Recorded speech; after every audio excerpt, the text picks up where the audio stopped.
Welcome to today's historical deep dive into the mind of a man who dared to crown himself king. Forget the dusty textbooks and dry dates.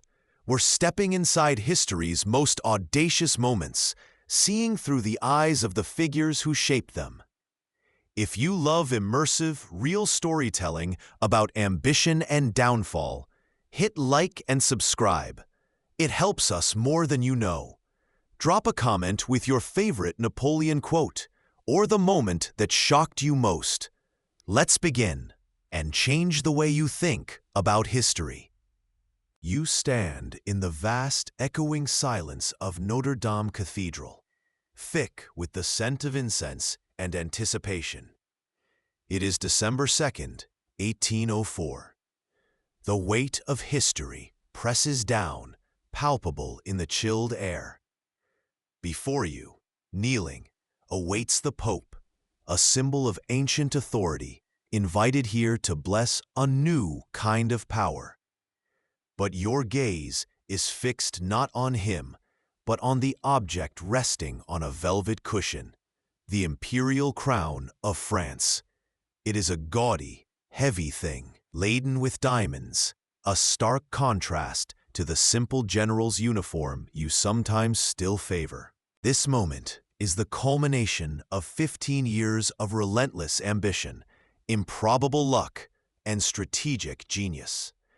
You clawed your way from obscure Corsican artillery officer to master of France, shattering old regimes, redefining warfare, and silencing dissent. Now, this glittering circlet promises something more. Not just power, but permanence. Not just authority, but divine right, or at least the appearance of it. He has resurrected symbols of monarchy you fought to destroy, all in the name of stability and the final crushing of opposition. This act is a profound turning point. It seals the fate of the republic you swore to serve and inaugurates an empire built on your will alone. As your hand reaches out, not towards the kneeling pontiff, but directly for the crown, you know you are stepping onto a path from which there is no return. The cheers outside are for the emperor, a title dripping with the very history the revolution sought to bury. This is the moment the First Consul dies and the emperor is born, a transformation driven by a principle as old as time, the insatiable hunger for power and the desire to make transient success eternal. You are about to place the ultimate symbol of authority upon your own head, declaring to France and the world that your legitimacy flows not from the will of the people, but from your own triumphant hand. It is a moment of breathtaking audacity, a gamble that risks everything the revolution bled for, all to satisfy the demands of a singular, relentless ambition. The air crackles not just with ceremony, but with the unspoken questions. Can one man truly embody a nation? Can an empire built on conquest and ego outlast the ideals it replaced? Ask yourself, was this brilliance or pure hubris? The crown awaits, and its weight will be felt not just on your brow, but across the face of Europe. The air is thick with the acrid smoke of cannon fire, the desperate cries of besieged men echoing across the harbor at Toulon. You are there, a young, ambitious artillery officer, seeing not chaos, but a chessboard laid bare. The well-bred generals, products of privilege, hesitate, bound by doctrine. But you know poverty's bite, the sting of mockery in French schools for your thick Corsican accent, the constant reminder that you were an outsider. Fueled by a burning resentment and an insatiable hunger to prove them all wrong. This revolution, this bloody, beautiful storm, is your ladder. Chaotic, yes, but one that offers rungs denied to those born to the top. You see the key, the heights overlooking the harbor, controlled by the British. Place the guns there, shatter their naval lifeline, and the city falls. It seems obvious to you, yet it is a radical idea to men afraid of breaking ranks. But fear is not your master. Opportunity is. You argue, cajole, demand, pushing past the inertia of the established order. Your artillery roars, precise, deadly. The British ships are pounded, forced to retreat. Toulon falls, and suddenly the boy from Corsica is noticed. Promotion follows, a taste of success sweeter than any bread. Then comes Vendemiaire 13, a moment etched in history by a sound, the whiff of grapeshot. Royalist rebels threaten the Directory in Paris. Panic reigns. They need a man who will act decisively, brutally, if necessary. They turn to you, the man who seized Toulon. You line the streets with cannons, unleashing torrents of iron against the rioters. The rebellion is crushed in hours. It's not just a victory, it's a declaration. You are a man who uses force to restore order, a pragmatist indispensable to a nervous, weak government. This is where the lesson learned in the struggle for survival fully manifests. Power is not given, it is taken, often with decisive, unflinching force. Italy follows, a whirlwind campaign of lightning marches and stunning victories against seasoned Austrian armies, twice the size of yours. You move like Mercury, striking where they are weakest, demoralizing them with impossible speed. It's a masterclass in military genius, but also in political cunning, signing treaties, managing territories, building your own power base far from Paris. Then Egypt, a grand, audacious gamble, ostensibly to strike at British trade routes, but also a stage to cultivate your image as a conqueror, an explorer, a man of destiny. Though the military outcome is mixed, the propaganda you craft is pure gold, painting yourself as a savior, a scholar soldier, a figure larger than life. This is where the understanding of public perception truly blossoms, a crucial tool for consolidating future power. Each step, from the dusty streets of Ajaccio to the sands of Egypt, is a calculated risk, a relentless ascent. The surprising detail is how much of your early success wasn't just brute force, but a keen understanding of logistics, artillery placement, and crucially, human psychology, both on the battlefield and in the public sphere. Ambition, when sharpened by hardship and paired with immense, almost terrifying talent, can indeed forge a path to unimaginable heights in the crucible of chaos. Ask yourself, was this trajectory solely due to genius, or was it the brutal lessons of being an outsider that stripped away conventional caution and unleashed unnecessary ruthlessness? Humble beginnings were no barrier to your greatness, but the character shaped by that struggle for survival, that mix of necessary pragmatism and self-interested ruthlessness, would define the very nature of the power you were so desperately grasping. The gilded chamber of the Senate hums with anticipation, a carefully orchestrated tableau playing out before you. It is May 1804, and the question is not if you will accept the title, but how the request will be phrased. The deputies, hand-picked and beholden, rise one by one, their voices echoing the pre-approved script. They speak of stability, of the nation's yearning for permanence after a decade of upheaval. They argue that only a hereditary title passed down through your bloodline can remove the constant threat of assassination or coup, the ever-present fear that your death would plunge France back into the abyss from which you pulled her. The logic, on the surface, is unassailable. The revolution's tempest had destroyed the old foundations. Now, A new, stronger anchor was needed. Royalist plots simmered. Hardline Republicans grumbled about your ever-growing authority. An emperor, they declared, was the shield France required. But the arguments about stability and succession, while true enough as political calculation, barely scratched the surface of the true calculus unfolding in your mind. You sit there, First Consul for life, a position already granting you power exceeding many monarchs, yet you feel the subtle, persistent pull towards something more. There is the undeniable practical need for parity on the international stage.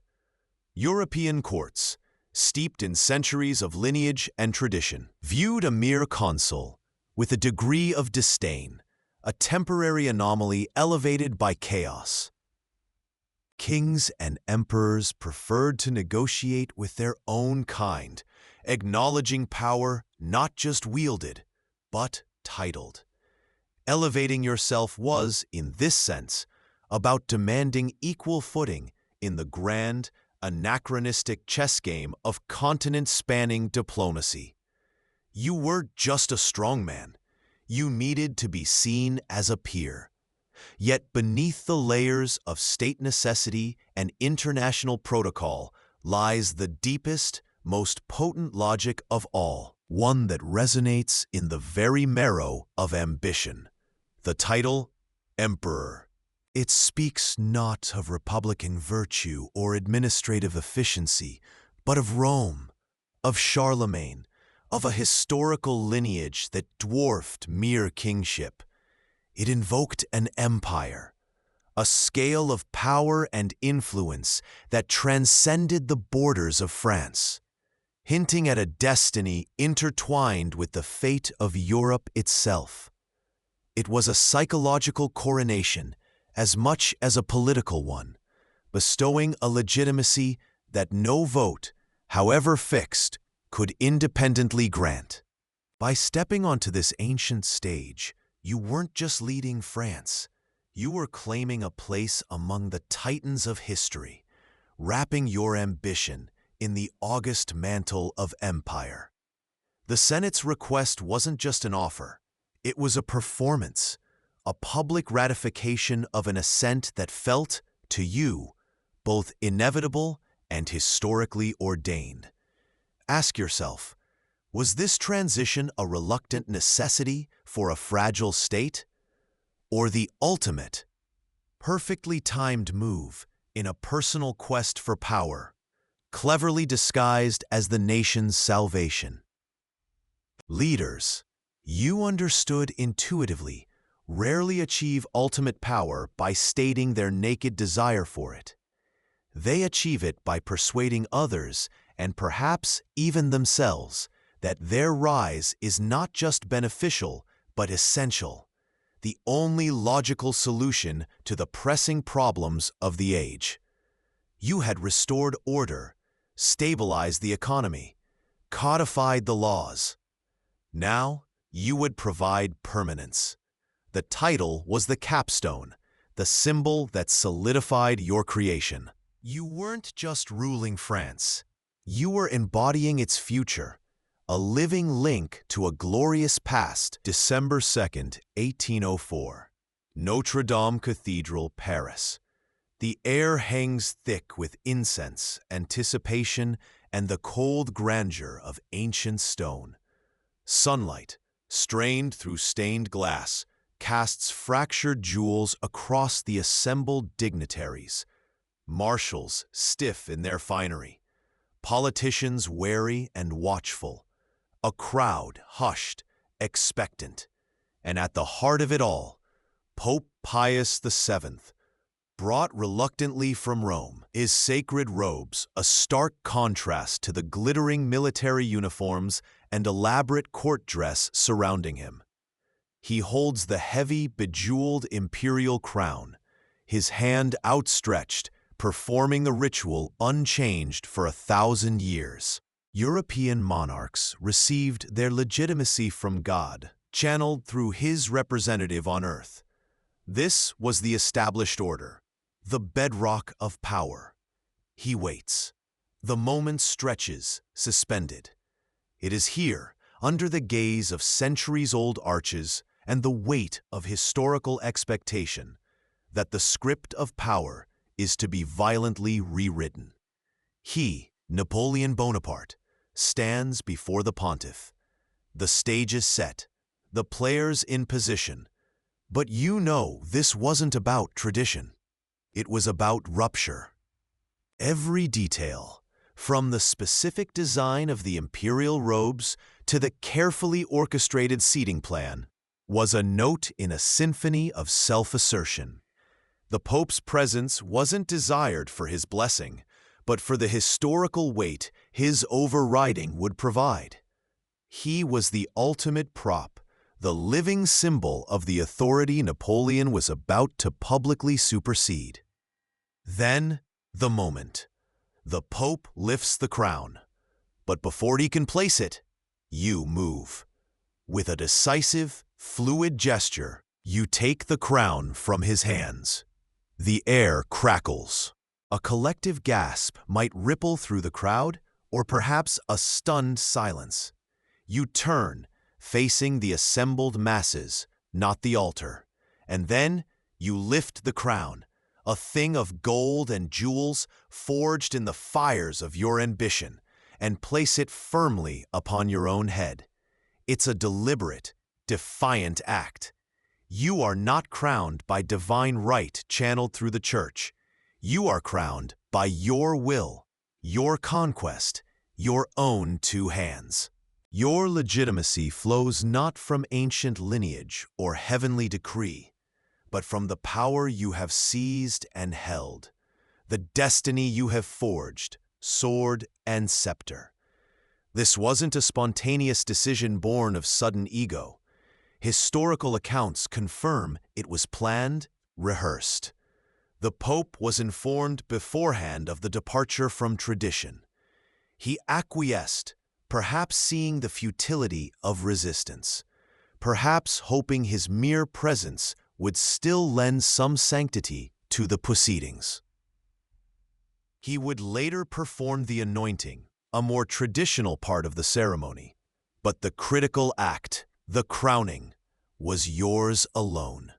This moment in Notre Dame is more than a historical anecdote. It is a concentrated expression of your entire philosophy of power. It is self-made, self-validated. Authority comes from achievement, from strength, from the ability to impose your will on the world, not from inheritance or divine sanction. You bowed to no one, not even the historical representative of God on earth. The Church, the ultimate symbol of transcendent authority for a millennium, was reduced to a witness, a backdrop against which your power would shine all the brighter for having eclipsed it. Consider the profound statement this makes. For centuries, rulers derived their legitimacy from a source greater than themselves, a divine mandate that theoretically placed a check on absolute power, or at least provided a traditional framework. By crowning yourself, you demolished that framework. Your authority was absolute because you declared it so. Because you had the power to take it. It was a bold, almost terrifying declaration of autonomy, severing the link between earthly rule and heavenly validation that had defined European monarchy. It was a distillation of the revolution's core idea, that sovereignty resides not in God or king, but in the nation, and by extension, in the leader who embodies the nation's will. Or perhaps his own will projected onto the nation. Ask yourself, in leadership, where does true authority come from? Is it granted? Is it earned? Or is it simply taken? And what does it say about a leader who believes their power bows to nothing and no one, not even the echoes of the divine?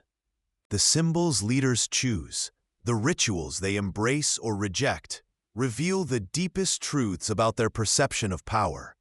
Are they stewards of something greater, or do they believe in their core that they are the ultimate final authority? In Notre Dame, Napoleon left no doubt where he stood. His crown came from himself, and himself alone. It was a moment of supreme, self-made glory, but one that perhaps hinted at the isolation of a power that acknowledges no higher check. He surveys the scene before him. Not a battlefield this time, but a different kind of proving ground. A sprawling, opulent gathering, thick with the scent of perfume, gilded furniture, and barely contained ambition.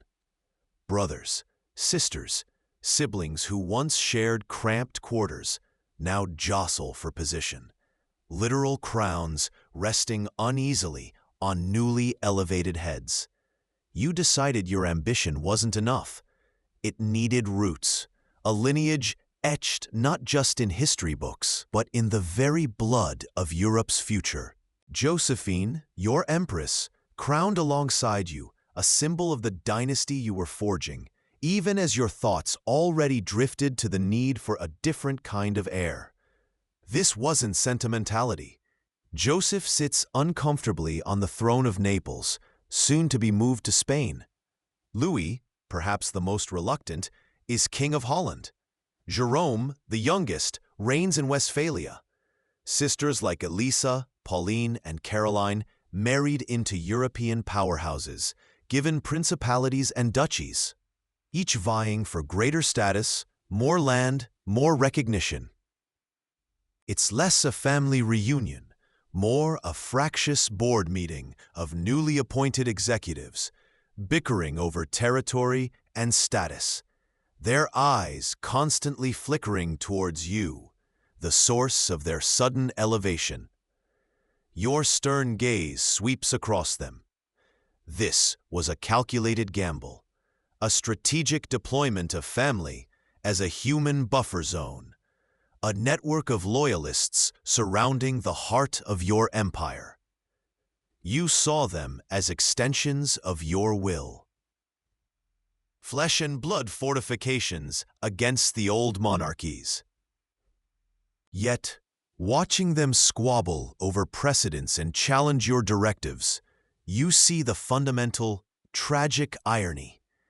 Absolute power, in its desperate need to reproduce itself, often mistakes familial obligation for unshakable political loyalty. You built a palace of power, and its foundation is family, a notoriously unstable building material.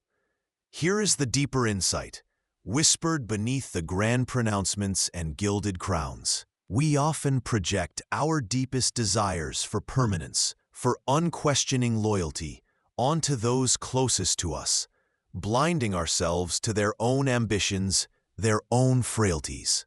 You wanted a shield of family, but you created a court of dependents who understood only that you held the keys to their kingdoms. The cause? Your burning desire for a dynasty that would outlast empires. The effect? Placing siblings, often ill-suited or openly resentful of your control, onto foreign thrones. The consequence?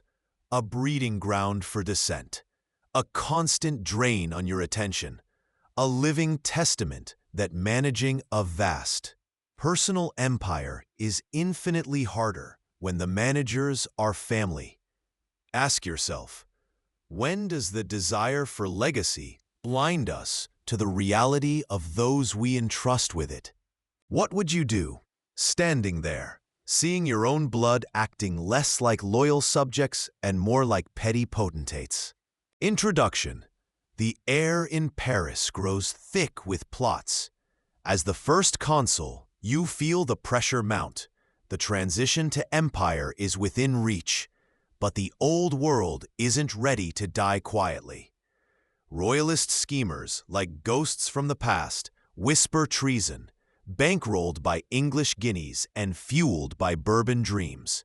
The Pichegru-Cadoudal conspiracy is the most audacious yet, a direct threat aimed at you, intending capture or assassination.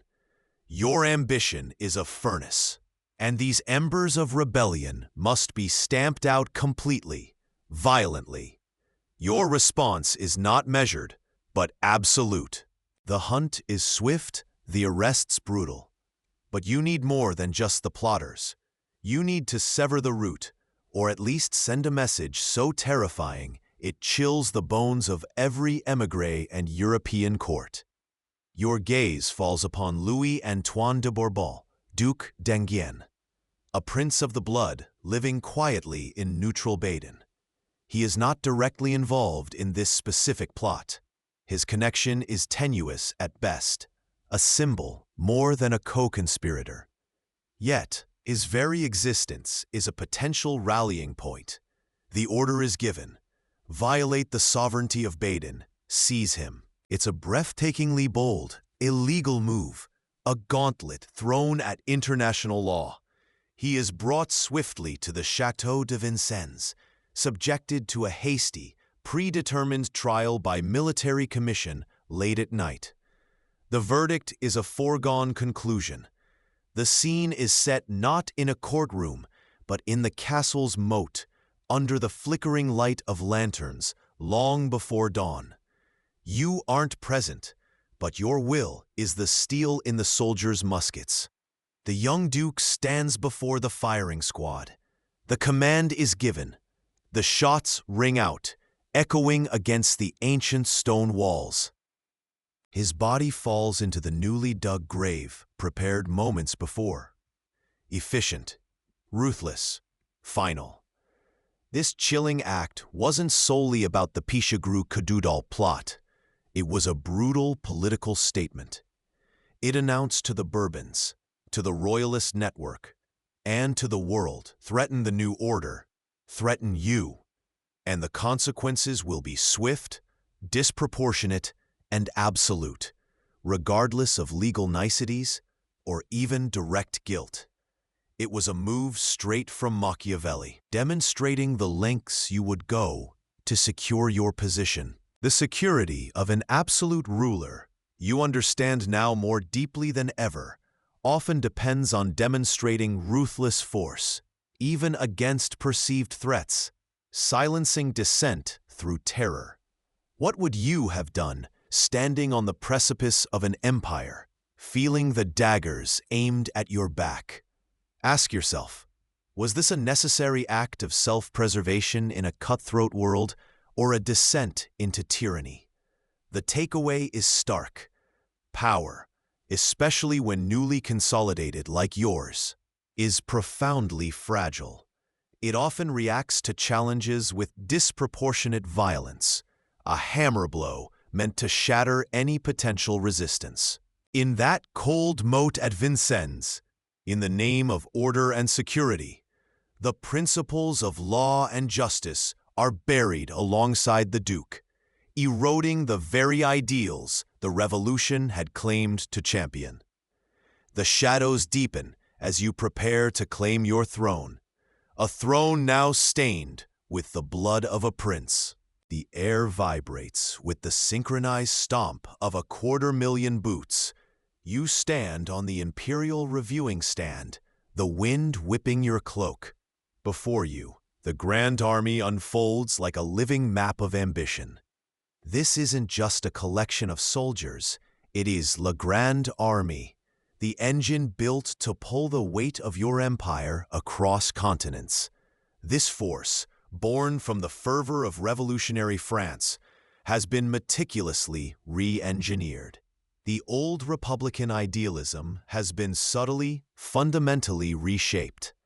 No longer are they fighting purely for abstract liberty or equality. They fight for you, for the emperor, for glory measured in conquest, not ideals. You ride slowly along the endless ranks. Your eyes meet theirs. You know the faces of your marshals, the names of countless colonels and generals, many of them risen through sheer merit, their promotions earned in the blood and mud of campaigns rather than inherited privilege. This initial meritocracy, a stark contrast to the old regimes, was a powerful selling point, a promise that destiny was open to the bold. It forged a fierce, almost familial bond, a brotherhood of the eagle. You remember the names of officers killed in action. You inquire about their units, their morale. It's a performance, yes, but one grounded in a genuine understanding. An army fights hardest when it believes its leader sees them, knows them, cares about their fate. Shared hardships, real or perceived, forge unbreakable bonds. The frostbitten nights of campaigning, the desperate charges under fire, the triumphs celebrated around crackling bivouac fires. These moments weren't just battles. They were bricks in the foundation of this personal loyalty. Look at the standards held aloft. Not the tricolor flags of the republic you once served, but the imperial eagles, crafted in bronze and gold, perched atop staffs. These are conscious echoes of the Roman legions, symbols of a different kind of power, one rooted in command, hierarchy, and personal allegiance to the central figure. Each eagle represents a regiment, a piece of your soul, invested in their readiness to march, fight, and die at your command. The cheers that erupt as you pass are deafening, a thunder that shakes the ground. It's not just patriotic fervor. It's a visceral roar for the man who has led them to victory after victory, who has filled their pockets with plunder and their minds with dreams of unimaginable glory. Here is the crucial insight: a leader's personal connection to the very instruments of their power, in this case, the hundreds of thousands of armed men willing to follow orders into hell, creates a force of almost unimaginable potency. But this force, however mighty, is inherently fragile. This fervent loyalty, forged in shared success, is utterly dependent on the continuation of that success. The soldiers fight for the emperor because the emperor is the architect of their triumphs. What happens when the victories stop? When hardship brings only defeat, and glory is replaced by retreat and ruin? Ask yourself, is this loyalty a testament to brilliant leadership and shared purpose? Or is it a dangerous, volatile current of adoration tied purely to the immediate gratification of conquest and the charisma of one man? This personal magnetism, this ability to transform vast numbers of disparate individuals into a single, focused, unstoppable collective force, is breathtaking. It can achieve the impossible: march armies across mountains in winter, shatter ancient empires, redraw the map of a continent. But like a structure built not on bedrock, but on the magnetic pull of a single, powerful lodestone, if that center weakens, if its pull falters or is removed, the entire edifice is prone to catastrophic collapse. The engine of conquest runs on the fuel of victory and personal devotion. What happens when the fuel runs out? December 2nd, 1805. The air bites with the sharp cold of an Eastern European winter. On the fields near Austerlitz, you stand before your grande armée, outnumbered, facing the combined might of two emperors, Austria and Russia. It is the first anniversary of your coronation, a date imbued with personal significance, demanding not just victory, but a spectacle. This is your stage, and you are writing the script in blood and ice. You have studied the terrain like a hawk, anticipated the enemy's psychology. Your audacious plan is already in motion. You deliberately weaken your right flank, creating a gaping, vulnerable seam. It appears almost negligent, an open invitation to attack. This is not weakness, it is calculated bait. You are dangling a limb to lure the predator into a trap. Hidden in the fog-shrouded valleys, Below the crucial Pratzen Heights, your main force lies concealed, waiting. The mist is your ally, a conspiratorial veil. The Allied generals, seeing the apparent weakness on your right and eager to cut off your presumed line of retreat towards Vienna, take the bait. They begin descending from the strategic high ground of the Pratzen Heights, their columns stretching thin as they commit their strength to the flanks. They empty the center of the battlefield, believing they are cornering you. This is the pivotal moment, the turning point you foresaw. Their descent is not an advance. It is a self-inflicted wound. At precisely the right instant, as the Allied center is fatally exposed, you give the order. Your hidden corps surge forward from the valleys like a sudden, unstoppable tide, spearheaded by Soult. They smash directly into the Allied center, climbing the now empty Pratzen Heights they were just moments ago descending from. It is a blow struck directly at the enemy's heart. The attack is swift, brutal, and decisive. The Allied line shatters, their army cleaved in two. Panic spreads like wildfire. Hours later, the battle is decided. You ascend the blood-soaked slopes of the Pratzen Heights. As if on cue, the sun, hidden by the morning fog, breaks through the clouds, bathing the scene in light. The shattered remnants of the enemy army are spread out below you. Chaos, broken formations, fleeing soldiers, abandoned guns. This is the son of Austerlitz, a moment forever linked to your legend. You stand at the absolute zenith of your military genius. The insight here is profound. Your success at Austerlitz wasn't merely bravery or brute force.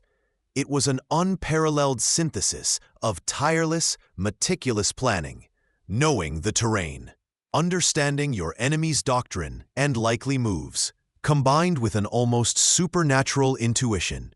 You could read the battlefield like a book, anticipating consequences several moves ahead, much like a chess grandmaster. And when the moment came to strike, you acted with lightning speed and total conviction. This battle is the perfect illustration of leadership mastery, the ability to see beyond the immediate, to predict the cascade of events a decision will trigger, and to execute complex maneuvers with daring and precision. It made you formidable, perhaps unbeatable, in that moment.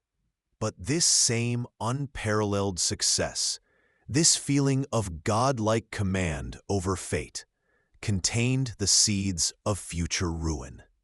Ask yourself, when does supreme confidence born of such triumph become blinding hubris? When does reading the battlefield become believing you control the very sun that shines upon it? The air in the salon hangs heavy, not with smoke or perfume, but with unspoken words. Once, these rooms buzzed with fiery debate, the clash of radical ideas, the exhilarating, terrifying energy of a nation reinventing itself. Now you walk among the hushed guests, their voices lowered, eyes flicking nervously towards the door, towards the shadows where invisible listeners might lurk. This is the chill that settles over Paris, over France, as the empire solidifies its grip. The vibrant, chaotic marketplace of revolutionary thought, where liberty roared, equality was championed, and fraternity was a fierce, often bloody ideal, is being systematically dismantled. You, Napoleon, orchestrated this transformation. The order you craved, the stability the nation desperately needed after years of upheaval, required a different kind of control. Liberty, replaced by unwavering loyalty to the emperor. Equality, subsumed by a new hierarchy centered around your imperial court and the Legion of Honor. Fraternity, distilled into a collective obedience to the state, embodied by you, The printing presses that once churned out revolutionary tracts are now tightly controlled, newspapers reduced to organs of state propaganda. Political clubs are relics. The lively salons are muted echo chambers. This isn't the freedom of 1789. It's the enforced silence of 1809.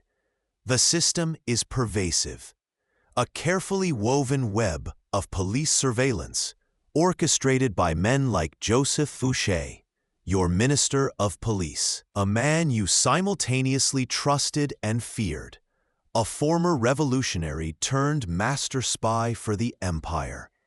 His agents are everywhere, listening, reporting, ensuring conformity. The cost of dissent is high. Imprisonment, exile, ruin. The dynamic, often messy, energy of open discourse is traded for static, predictable silence. You've built an edifice of power, magnificent and seemingly unshakable, but its foundations rest on suppressed expression, on a society that must appear unified by decree rather than genuine consensus. Consider this trade, the dynamic storm of revolutionary freedom, unpredictable but full of potential, exchanged for the placid, controlled waters of imperial order. It's a magnificent chessboard you've arranged, every piece in its appointed place, but the pieces can no longer think or move independently. A chilling irony lies here. The man who rose on the tide of the revolution, who promised to preserve its gains, ultimately extinguished its most vibrant flames in his pursuit of absolute authority. The stability feels absolute, yet this suppression of vital, diverse voices, this fear that permeates the air, even in private homes, creates an inner brittleness. A society forbidden from critical thought and open expression might be outwardly compliant, but is it truly strong? Ask yourself, was securing order at the cost of liberty a necessary evil for survival, or the fatal error that sowed the seeds of eventual decay? You look upon the map spread before you in 1810. It is a vast, intricate mosaic of your own making. France, expanded, consolidated. Satellites cling to your empire like planets around a new sun. The Confederation of the Rhine, the Kingdom of Italy under your direct rule. Spain wrestled under your brother Joseph's hand. The Grand Duchy of Warsaw, a strategic buffer state. You have redrawn borders, abolished ancient principalities, elevated friends and family to thrones you fashioned yourself. Your crowning as emperor in 1804, not by divine right, but by force of will and popular acclamation, shattered the illusion of the old order's permanence. Austerlitz was a masterstroke, a perfect battle against the combined might of Russia and Austria in 1805. Jena and Auerstedt in 1806 crushed Prussia, dismantling its fabled military prestige. Friedland in 1807 brought Tsar Alexander to the table, leading to the seemingly grand alliance at Tilsit. You stand at the apex of continental power, but look closer at the edges of the map. The cerulean expanse of the English Channel and the North Sea belongs unequivocally to Britain, defiant and untouched. They finance every enemy you make, every coalition that forms. To the east, a humiliated Austria watches, waiting for its moment. Prussia, though beaten, nurses a deep resentment and is undergoing quiet, vital reforms. And the distant giant, Russia, your recent ally, is vast, unpredictable, and growing increasingly uncomfortable with the suffocating reach of your continental system, designed to starve Britain into submission, but hurting its own trade. This map isn't a picture of stable peace. It's a coiled spring, vibrating with tension. Your decisions, the relentless drive for dominance, haven't pacified Europe. They have united it against you. The old monarchs aren't merely fighting for territory anymore. They are fighting for the very principle of monarchy, the idea of legitimate rule passed down through bloodlines. You, the Corsican arrivist, the general who became emperor by sheer talent and ambition, are a walking, breathing revolution on a throne. You represent the terrifying possibility that the old order is fragile, that crowns can be taken, given, or simply abolished. This fear transcends national borders and dynastic rivalries. It's an existential threat to their entire world. They recognize, perhaps more clearly than you do at this moment, that your power acknowledges no limits, respects no traditions it doesn't find useful. You redraw Europe not just on maps, but in its very soul. This dynamic reveals a profound truth about power. Unchecked expansion creates its own powerful antibodies. By refusing to share influence, by constantly asserting unilateral authority, you force those you threaten to overcome their own differences and band together. The coalitions aren't just opportunistic alliances. They are reactions born of desperation, a collective defense against a force that seems intent on absolute control. The irony is sharp.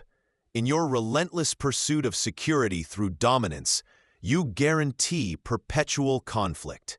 The very scale of your triumph makes lasting peace impossible, because the powerful ruler, when they refuse to yield or compromise, leaves their rivals with no option but total resistance. Ask yourself, did the coronation solidify your power, or did it mark the moment the old world truly knew it had to destroy you?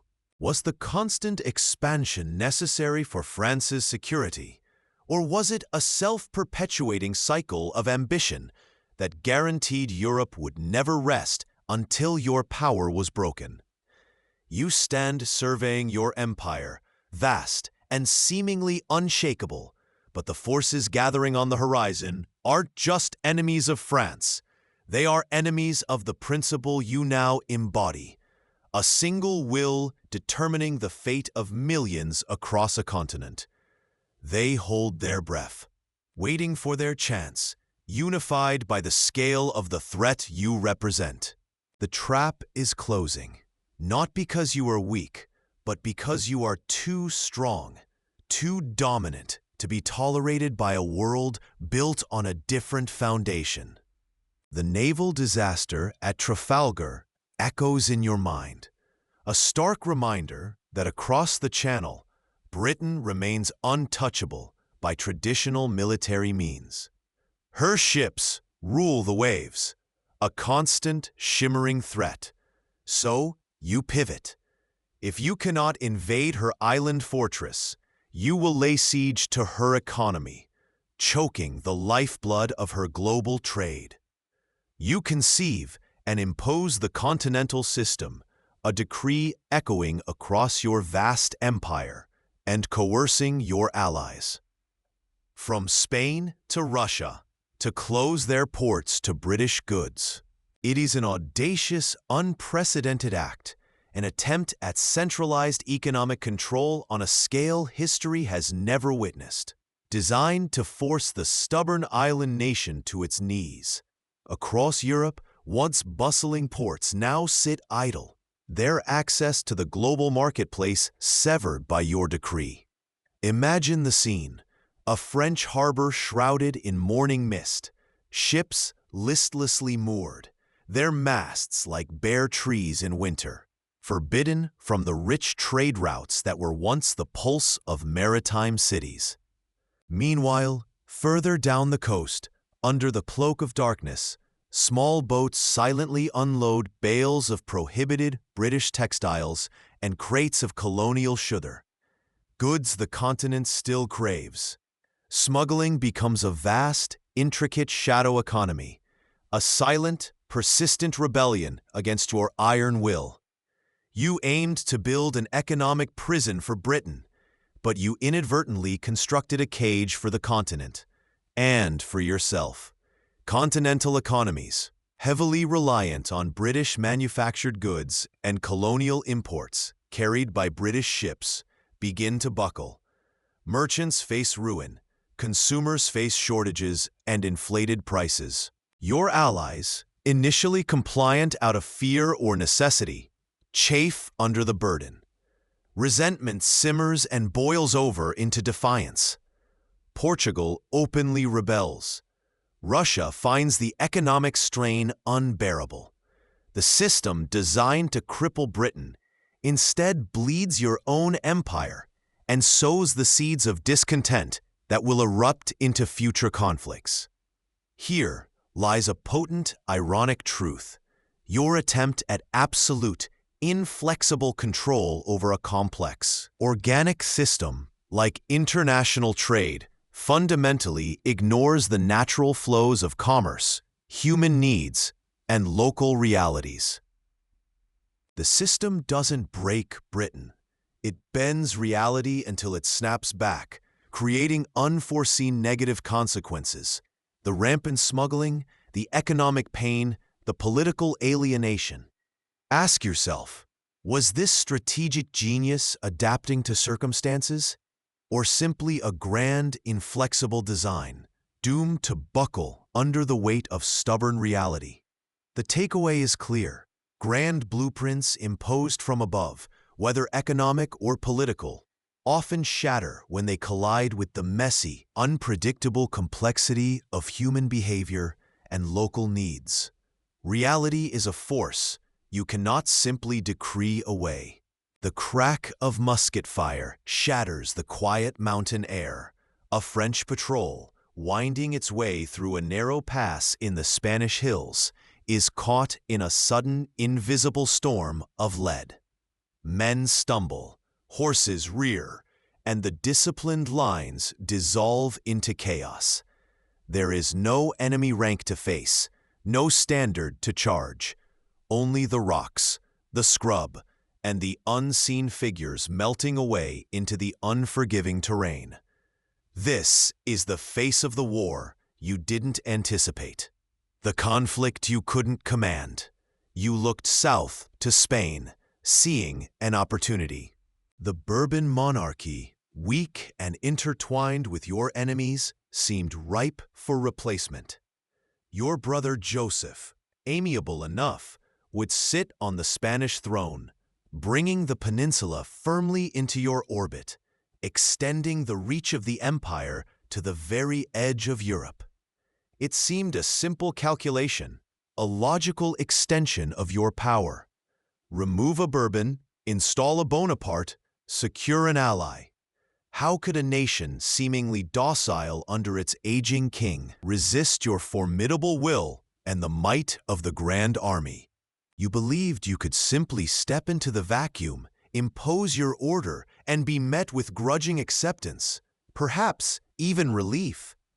But you grievously, catastrophically underestimated the Spanish soul. This was not a calculation you could win with maneuvers and grand battles.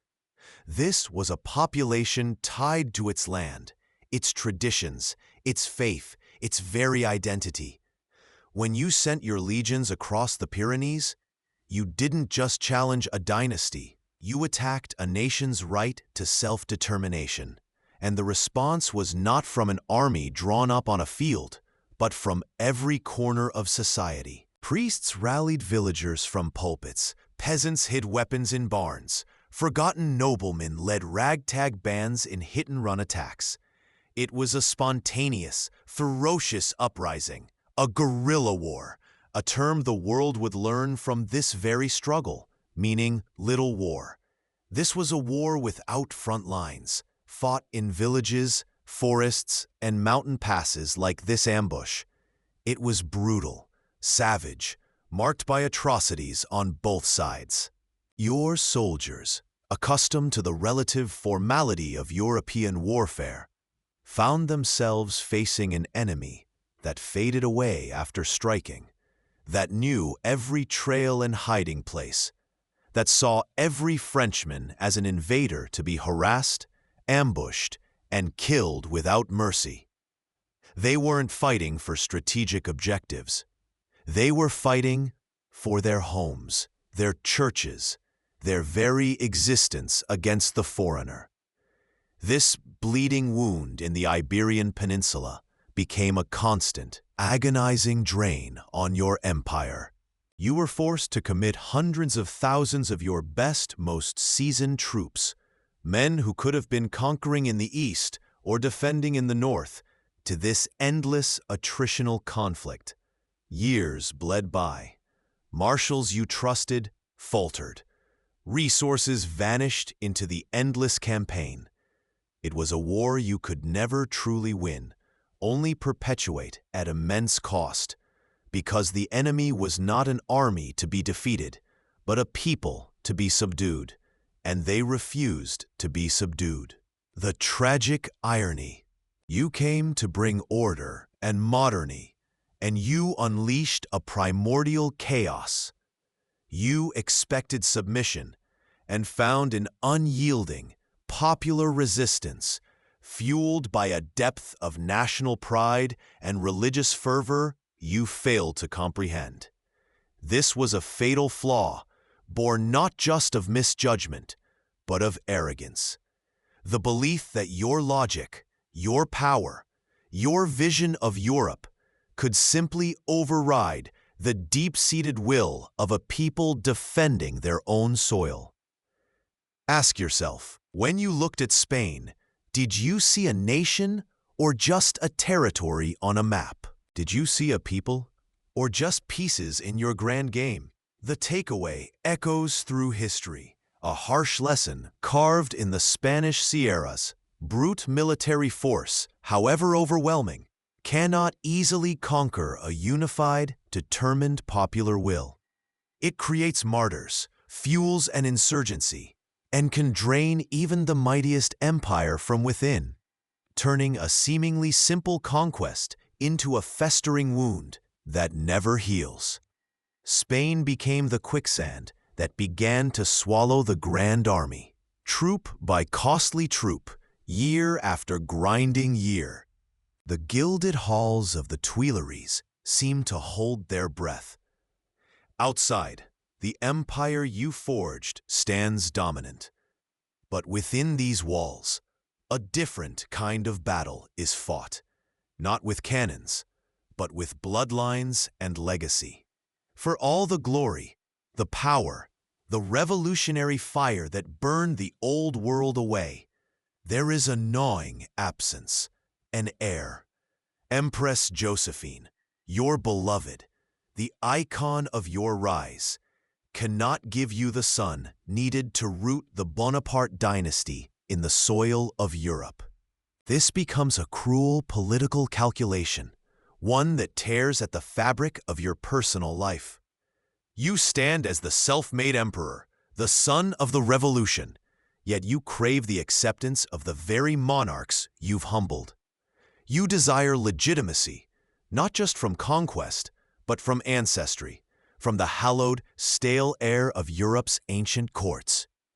The decision is agonizing, a private sorrow weighed against imperial destiny. You must divorce Josephine. It is a public severance, a painful breaking of a bond forged in leaner, more passionate times, done on the cold altar of dynastic ambition. With Josephine set aside, the hunt for a new bride begins. But this is no search for love. It is a strategic alliance of the highest order. You cast your gaze upon the daughters of the great houses, seeking to marry into the legitimacy you never inherited. Prussia is considered, Russia declines, and then, in a twist of fate heavy with tragic irony, the choice falls upon Marie-Louise, the Archduchess of Austria. She is the daughter of Emperor Francis I, a man you have repeatedly defeated, stripped of lands and pride. More poignantly, she is the great niece of Marie Antoinette, the queen whose head rolled under the blade sharpened by the very revolution you championed. The wedding is a spectacle designed to awe, held by proxy in Vienna and formally in Paris. You watch as this young woman, barely a woman, arrives, a symbol of the ancient world bending a knee to the new.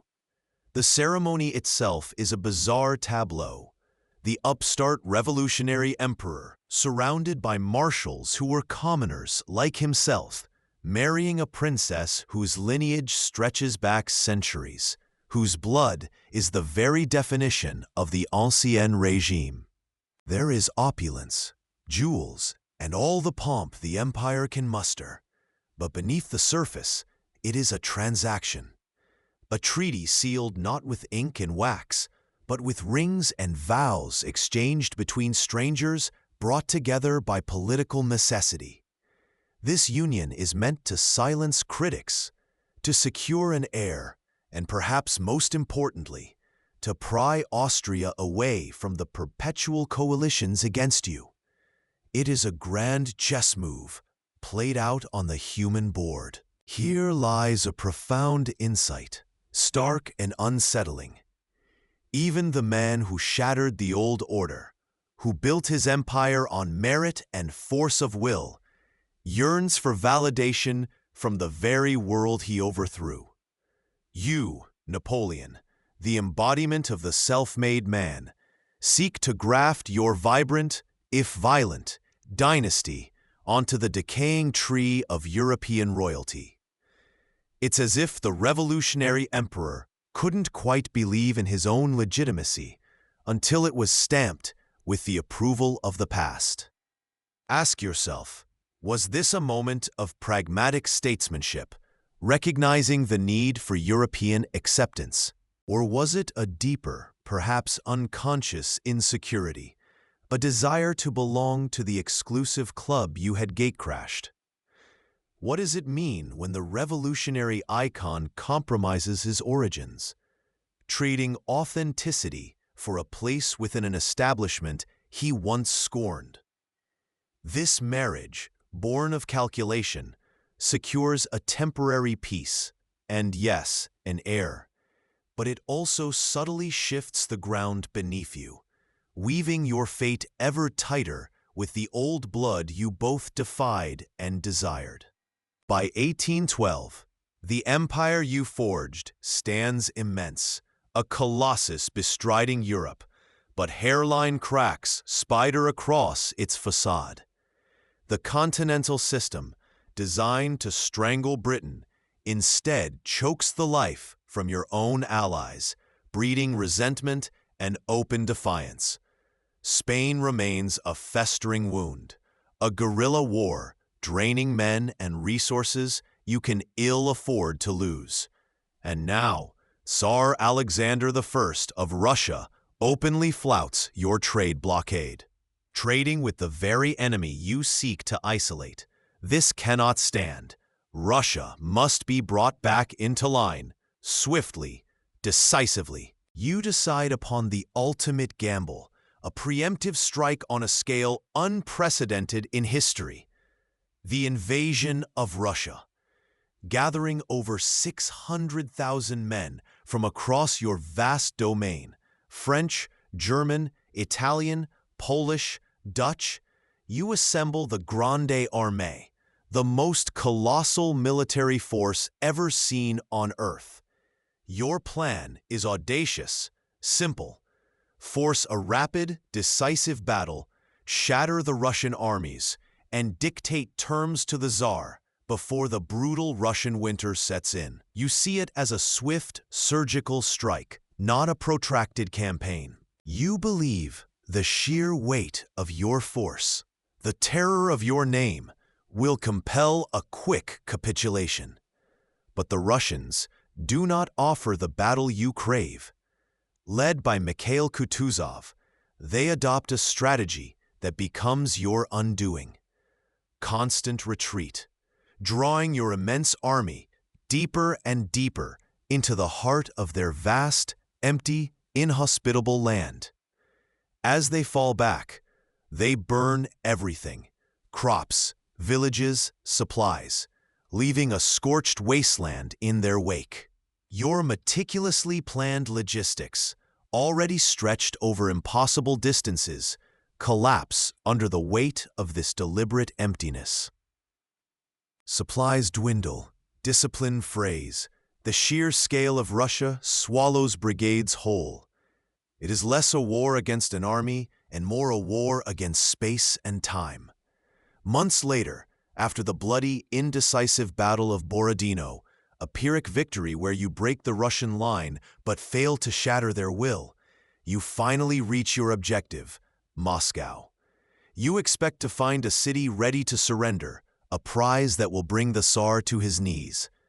Instead, you find a largely deserted city, abandoned by its inhabitants. And then the fires begin.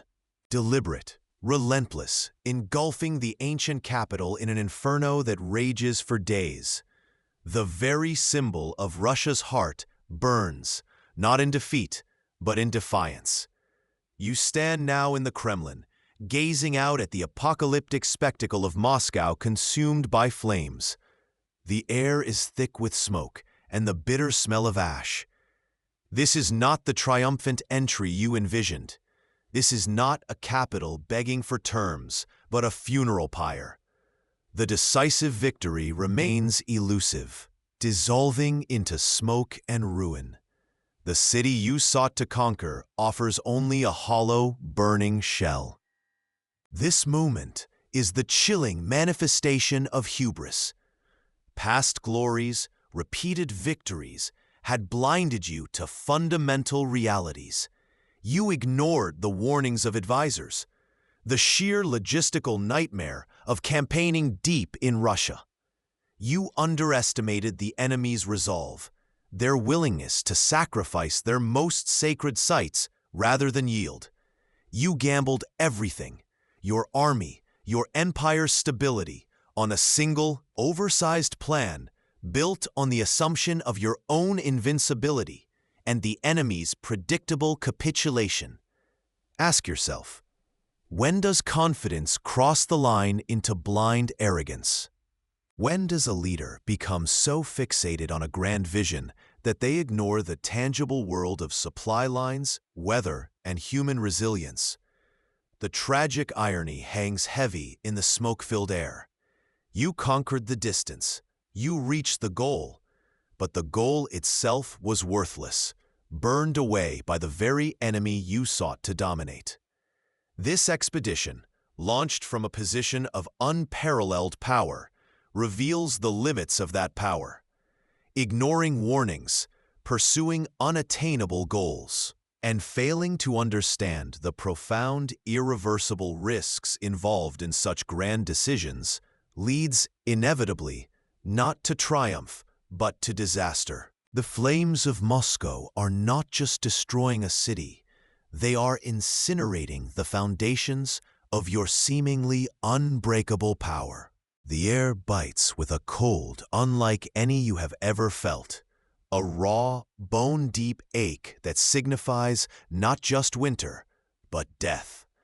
This is the Berezina, a frozen river turned nightmare.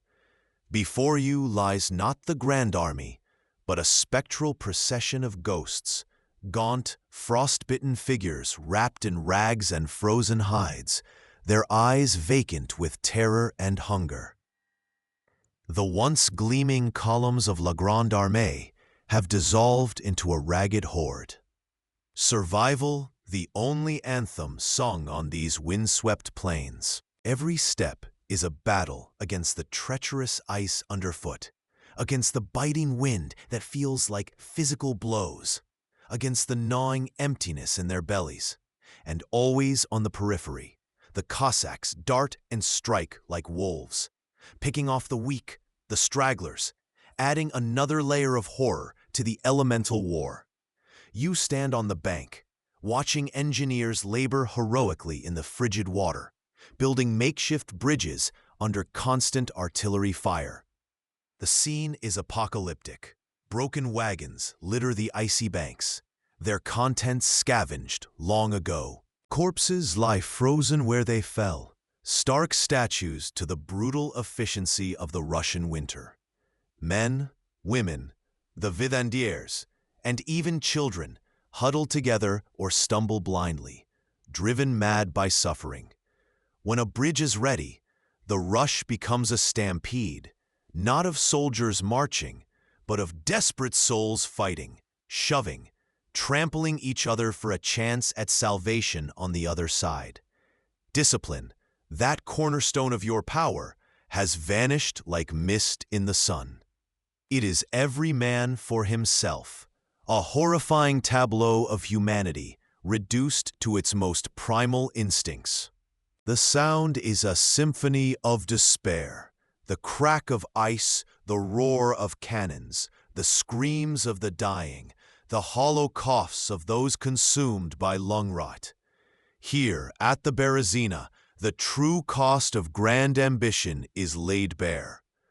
The millions you marshaled, the empires you reshaped, the glory you pursued, it all culminates in this frozen hellscape, in the agony of the common soldier freezing beside his dead comrade. This isn't just a military defeat. It is the unraveling of an entire world you built, played out in the suffering of thousands. The vision from the Kremlin felt so clear, so achievable. The reality here is chaos, misery, and death on an unimaginable scale. Then comes the moment. A decision forged in calculation, presented as necessity. You will leave them. You will abandon the shattered remnant of an army. These men who marched halfway across Europe for you and rush back to Paris. Back to the center of power. Back to raise a new force, to quell potential dissent, to rebuild. It is a strategic move, yes, perhaps even a politically vital one. But watch them as you depart. The hollow stares, the unspoken accusation in their frozen eyes. You are leaving them to this. This is the ultimate consequence of a leader's catastrophic misjudgment, the suffering and destruction wrought upon those who followed blindly, or perhaps simply followed orders. Here is a surprising detail often overlooked: the sheer volume of materiel and treasure abandoned. Priceless artworks, vast sums of money, the symbols of victory, all cast aside in the frantic flight for survival, frozen solid in the mud and snow, mute witnesses to the collapse. It highlights how quickly grand possessions become meaningless weights when life itself hangs by a thread.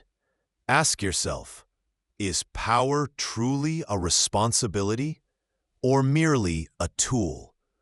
And if it is a responsibility, what does this scene tell you about leadership failure?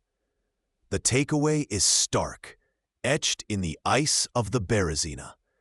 Power is a responsibility, and failure at the highest level has devastating human costs. The distance between a leader's grand vision, charted on strategic maps in warm chambers, and the ground reality faced by their followers, shivering and starving in the snow, is the space where tragedy unfolds. You stand on the bank, looking at the ice-choked river, and see not just a crossing point, but the chasm between your ambition and their annihilation. The grand chessboard of Europe is swept clean. The kings you once moved like pawns have risen, and your final, desperate gambit, the 100 Days, lies shattered on the muddy fields of Waterloo. From the dizzying heights of empire, you fell.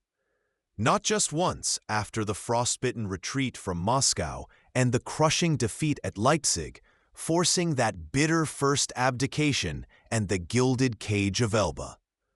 But decisively now, the dice landed on defeat, and the punishment is final, absolute. You are brought aboard the HMS Northumberland, the ship sailing not towards another campaign, but towards oblivion. Your destination, St. Helena, a volcanic speck in the vast, indifferent South Atlantic, thousands of miles from any continent. A prison designed by distance and ocean currents, more secure than any fortress wall. You arrive on this lonely rock, this windswept, jagged scar on the sea's surface, the antithesis of the dazzling courts and roaring battlefields you once commanded. This is not Elba, with its illusion of miniature sovereignty. This is the end of the world, crafted specifically for the end of your world. Here, confined to the relatively modest, damp dwelling known as Longwood House, surrounded by a watchful British garrison and under the often petty eye of Governor Hudson Lowe, the restless energy that conquered nations finds a new, unexpected channel. The pacing begins. Back and forth, across worn rugs, eyes scanning the desolate landscape outside, a stark contrast to the maps of Europe that once filled your vision. The military campaigns are over. The political maneuvering is finished. But the fight, you realize, is not. It merely transforms. Your loyal followers are still with you. Montholon, Gourgaud, Las Cases, Bertrand. And they have pens, paper, and an unwavering belief in your greatness. This is the final, most audacious campaign, the battle for history itself.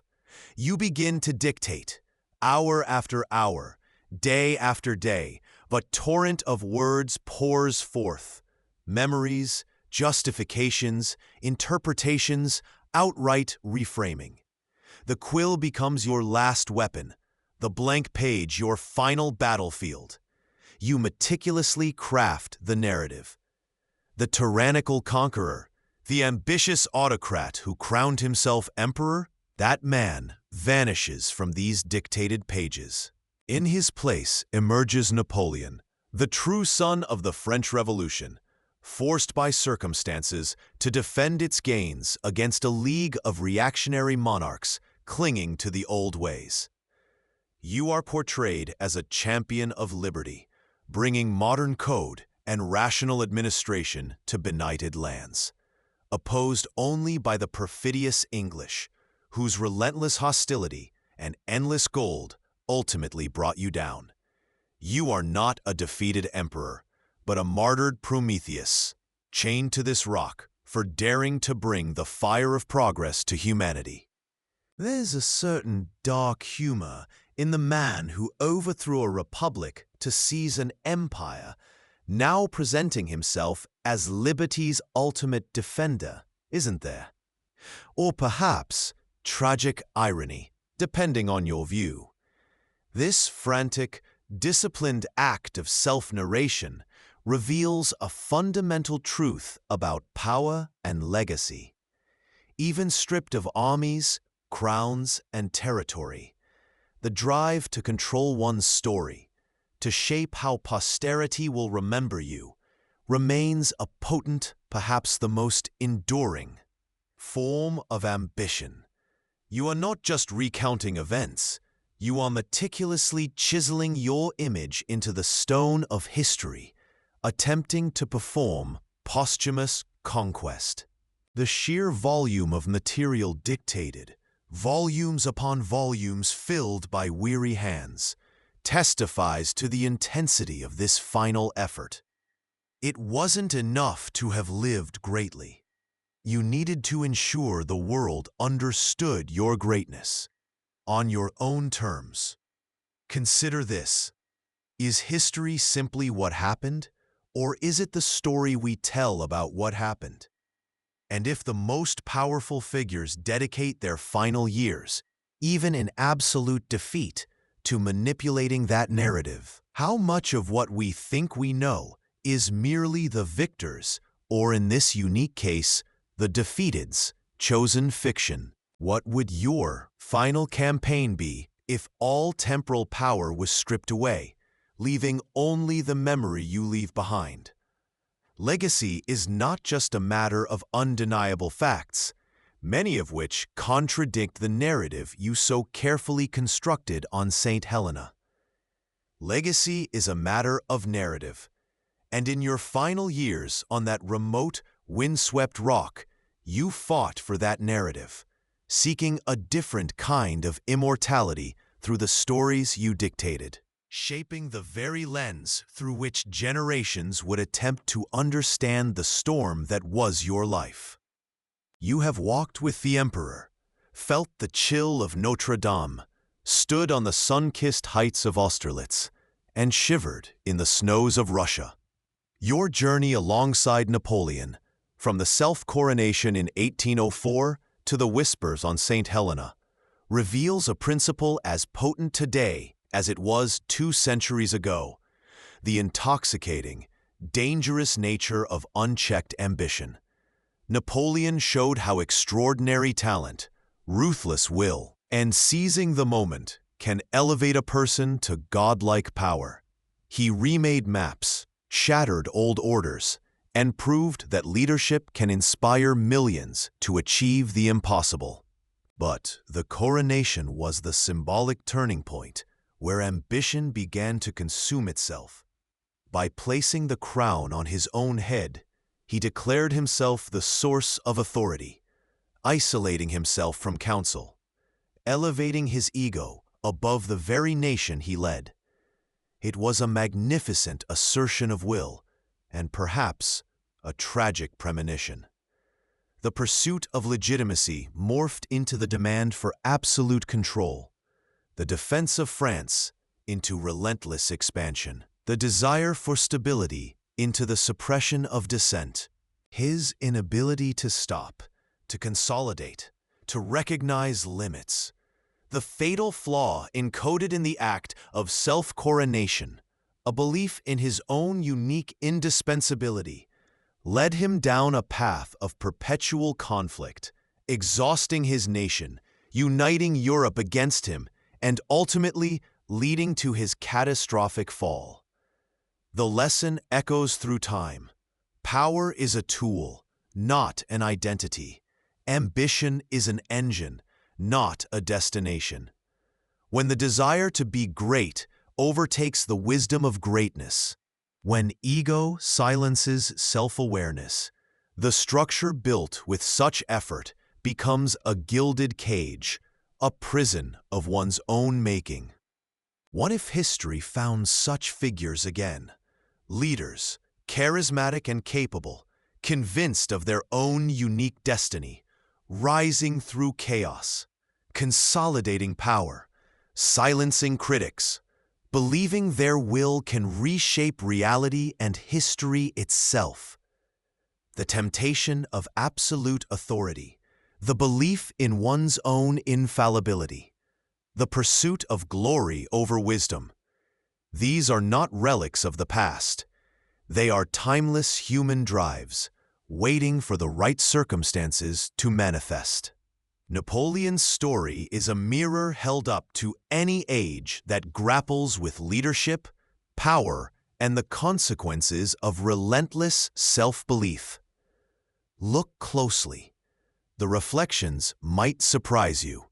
As the Emperor himself, perhaps with a final weary insight born of St. Helena, is said to have mused, "Glory is fleeting, but obscurity is forever."